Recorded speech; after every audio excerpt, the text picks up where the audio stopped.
ನೈಯಾರ್ ನದಿಯ ಸಂಗಮದ ನಂತರ ಇರ್ತಕ್ಕಂತಹ ಹಿನ್ನೀರಿನ ಪ್ರದೇಶ. ಅರಬ್ಬಿ ಸಮುದ್ರ ಮತ್ತು ನೈಯಾರ್ ನದಿಯ ಸಂಗಮದಿಂದ ಆಗಿರ್ತಕ್ಕಂತಹ ಹಿನ್ನೀರಿನ ಪ್ರದೇಶ.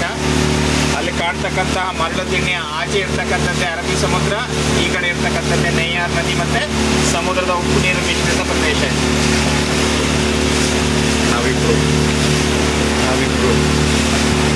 ಈ ಒಂದು ಪ್ರದೇಶಕ್ಕೆ ಈ ದಿನ 19 ಜನವರಿ 2025 ಭಾನುವಾರದಂದು ಡಾಕ್ಟರ್ ಜಗದೀಶ್ ಹಾಗೆ ನಾವು ಸುರೇಶ್ ಇಬ್ಬರು ಈ ದಿನ ಒಂದು ಪ್ರವಾಸ ಕೈಗೊಂಡು ಈ ಒಂದು ಪ್ರದೇಶವನ್ನು ವೀಕ್ಷಿಸಲು ಬಂದಿರ್ತೇವೆ.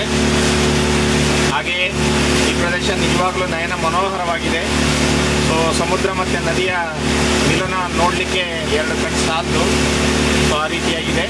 ದಯಮಾಡಿ ಎಲ್ಲರೂ ಆಪರ್ಚುನಿಟಿ ಸಿಕ್ಕಿದರೆ ಖಂಡಿತವಾಗ್ಲೂ ಒಮ್ಮೆ ಬಂದು ನೋಡಿ.